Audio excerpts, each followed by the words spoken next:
Isang napakagandang umaga sa inyo mga ka-idol, mga ka-idol kumukbangers dyan, kung ano bang tawagan natin sa isa't isa. Eto na naman tayo, nandito na naman tayo sa kusina natin mga ka-idol ha.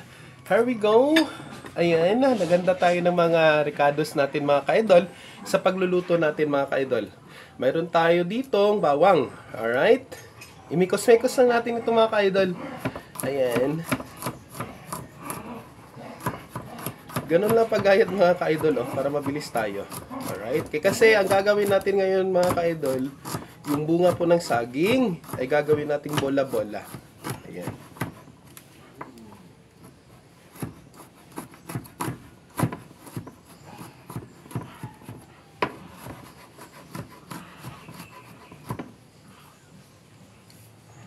Tapos ililipat natin ito dito mga ka-idol. Ay, ito pa natin. Yung maliliit mga para swabe siyang kainin mga ka-idol. Itong bawang kasi mga ka-idol, ang sustansya nito para mapanang blood pressure ng dugo natin mga ka-idol. Yung blood pressure natin, lalo pa sa mga high blood. Alright. Ayan. Hindi na natin lalagyan ng loy mga ka-idol ha. Ayan. Onion. Ayan. Lalagyan natin ng onion.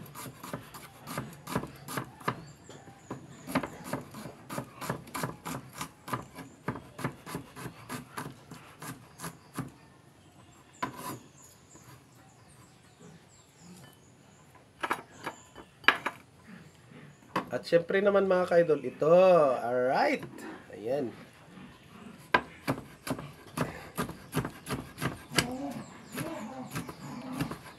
Napakasimple lang mga ka-idol, no? Iwain natin na sa maliitan mga ka-idol.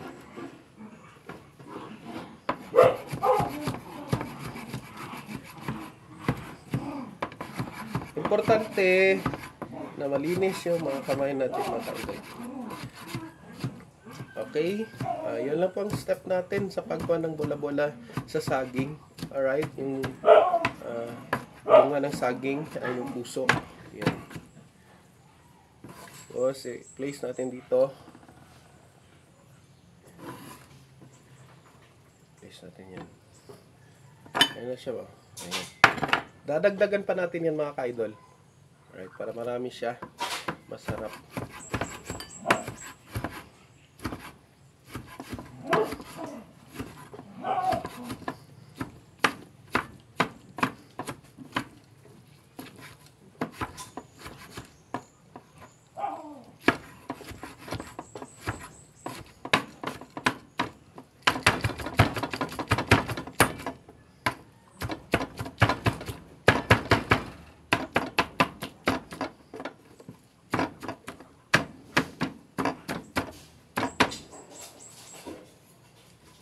Place na naman natin dito mga ka-idol.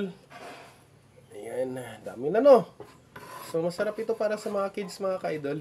Alright, masustansya ito mga ka-idol. Ayan, mayroon pa. Ibuhos na lang natin lahat ito. Para maluto siya. Okay.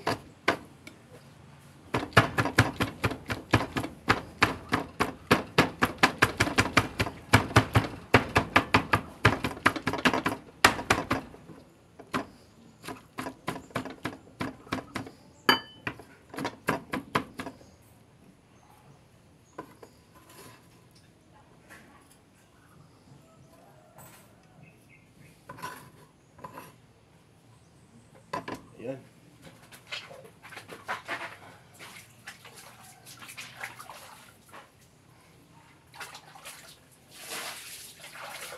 Siyempre naman mga ka-idol, mayroon tayong mixing pan dito mga ka-idol. Alright?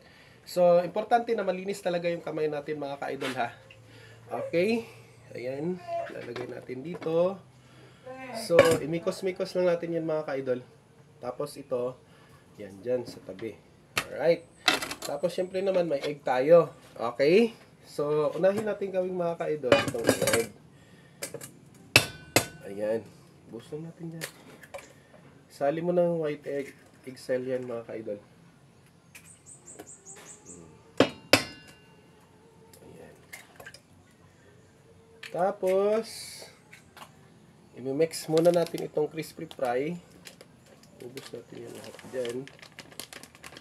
Tapos, lagyan lang natin ng kunting tubig para swabe siya mga ka-idol. Ito, crispy fry. Depende na sa inyo kung ano yung gagamitin nyo mga ka-idol ha. Pwedeng first class na harina, ganon. Alright. Yan. Ito natin doon. Tapos, syempre naman, lalagyan natin konti ng ito, paminta. Alright, paminta para swabe rin ang lasa. Ayan. Then, kung wala kayong kuwan mga ka-idol, kutsara ba dyan, kung ano ba dyan, pwede na itong kutsilyo. Alright? Mikos-mikos lang natin yan. Tapos, lagyan natin ng water. Ayan. Kunti lang na water mga ka-idol ha, para umapot siya. Ayan. Hindi siya masyadong damihan ng water kasi hindi yan didikit. Okay? Pagkatapos mga ka-idol, ito na. Lagay natin itong ricados. Ayan.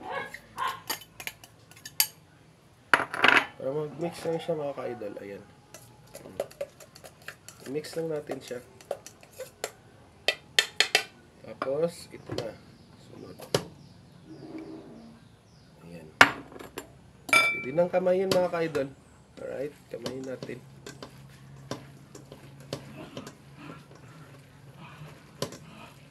Depende na sa inyo kung anong shape ang gusto nyo. Pwede yung pabilog ba, pwedeng pa-square, ganon. Depende sa inyo. Kasi dito lang ito sa bahay mga ka-idol. Homemade lang ba, kumbaga. Pwede nyong kunin. Ano no? Pabilog na siya. Tapos, ikuha lang natin. Nan. Alright. Ayan, napakadali na mga ka-idol. Okay, pwede ninyo ring lagyan ng seasoning or pwede nyo ring lagyan ng asin or ano ba dyang mga ingredients na gusto nyo mapampaalat mga ka-idol. Okay, pero sa akin, goods na ito mga ka-idol kasi kung sobrang alat naman, hindi ito maubos mga ka-idol. Alright. Sige. Ayan. Sa part 2 natin mga ka-idol, makikita nyo kung paano natin ipaprocess ito.